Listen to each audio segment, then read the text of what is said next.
All right, let's dive right in. Today, we're breaking down exactly what it takes to become a lifeguard in Nassau County, New York. It's an awesome summer job, for sure, but the process, well, it's got a few little twists you've got to know about. So, you're picturing it, right? Up in that chair, whistle ready, keeping everyone safe at the pool or the beach. It's a super rewarding job, but if you want to do it in Nassau County, you've got to jump through some very specific hoops first. And this is the big one. See, unlike a lot of other places where you can just get a standard national certification and you're good to go, Nassau County, they kind of play by their own rules. And honestly, this is the one detail where so many people get tripped up. So what is this big hurdle? It's this. Nassau County makes every single lifeguard pass its own separate certification exam.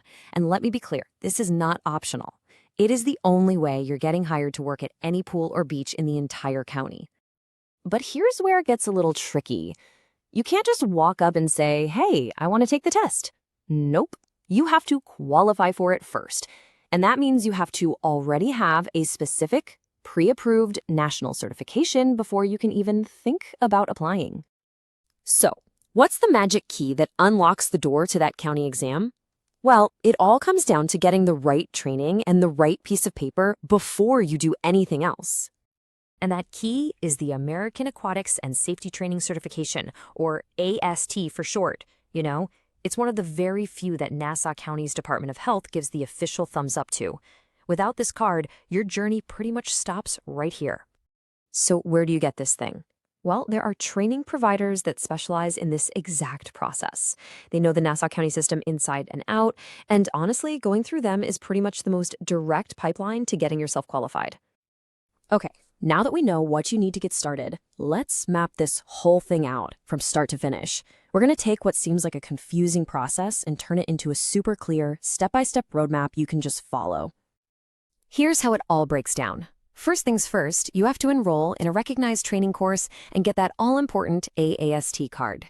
Then, and only then, can you call up the county to schedule your exam.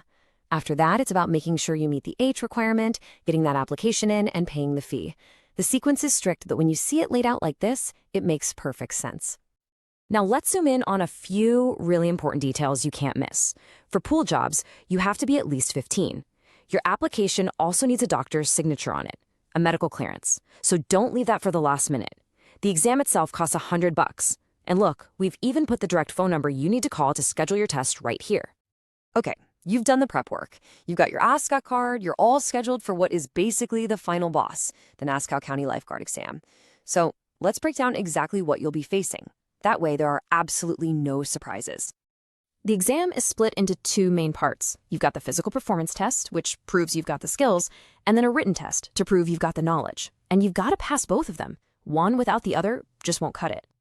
And listen, the performance test is no joke. It's designed to see how you handle real-world pressure.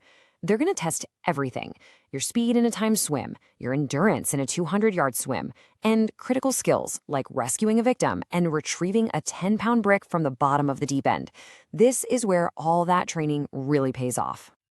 And for the written test, the target is crystal clear. You need to score an 80% or higher. It covers everything from rescue techniques to first aid, all based on what you learned in your AST course. So you did it. You passed both parts. Seriously, congratulations. But what does that certification actually mean? What can you do with it? Well, in Nassau County, there are different grades of certification for different kinds of water. Let's break this down. A Grade 1 cert is for pools. Simple enough.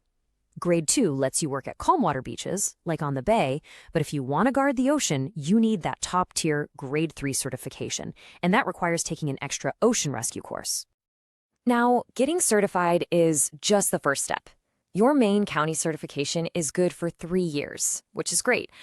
But, and this is a big but, your CPR certification has to be renewed every single year. That's non-negotiable for keeping your main certification active. So, we've covered the big hurdle, we've laid out the roadmap, and we've walked through the final exam.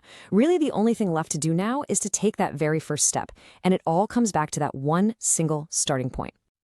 If you take away only one thing from all of this, let it be this: the entire process, everything we just talked about, hinges on you first earning that approved AAST certification. It is the absolute non-negotiable first step on your path. So there you have it. You have the complete playbook. The path is clear, the steps are laid out, and the goal is totally within reach. The only question left is, are you ready to get started?